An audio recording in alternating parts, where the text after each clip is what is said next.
गांव में भयंकर अकाल पड़ा था। खेत सूख चुके थे और लोग पानी की एक एक बूंद के लिए तरस रहे थे। भूषण नाम का एक गरीब आदमी रोजगार की तलाश में अपने गांव से निकल पड़ा।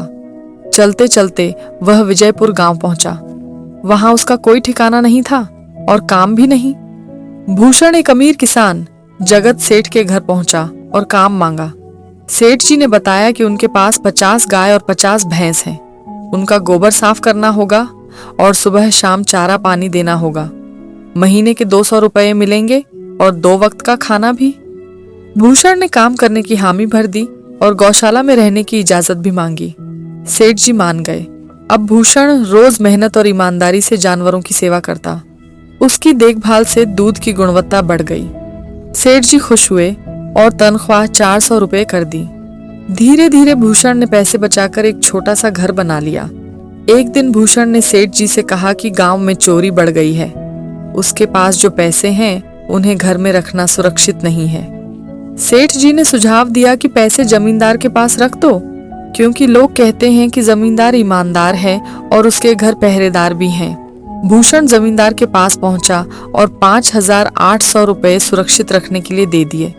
जमींदार ने भरोसा दिलाया कि पैसे बिल्कुल सुरक्षित रहेंगे। भूषण निश्चिंत होकर घर लौट आया। 2 साल बीत गए। भूषण ने सोचा कि अब जमीन खरीदकर खेती करनी चाहिए। इसके लिए उसने जमींदार के पास जाकर अपने पैसे मांगे, लेकिन जमींदार ने कहा कि उसके पास कोई रसीद नहीं है, इसलिए वह पैसे नहीं दे सकता। भूषण ने बहुत विनती की, लेकिन जमींदार ने उल्टा उसे ठग कहकर अपने आदमियों से पिटवा दिया और भगा दिया। भूषण 2 दिन तक चोटों के कारण काम पर नहीं जा सका। जगत सेठ उससे मिलने घर आए और सारा किस्सा सुना। सेठ जी ने एक तरकीब बताई जिससे पैसे वापस मिल सकते थे।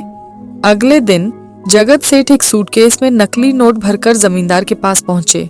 उन्होंने कहा कि वे बाहर व्यापार के लिए जा रहे हैं और 50,000 रुपये सुरक्षित रखने आए हैं। जमींदार लालच में आ गया। तभी भूषण वहां पहुंच गया। जमींदार को डर हुआ कि कहीं सेठ के पैसे रखने में यह गवाह न बन जाए, इसलिए उसने तुरंत भूषण के 5,800 रुपये लौटा दिए। पैसे लेकर भूषण घर लौट आया। जगत सेठ ने कहा, भूषण, मेहनत और ईमानदारी से कमाने वाले का ऊपर वाला हमेशा भला करता है और जो लालच करता है उसका कभी अच्छा नहीं होता। इस तरह भूषण को उसकी मेहनत की कमाई वापस मिल गई।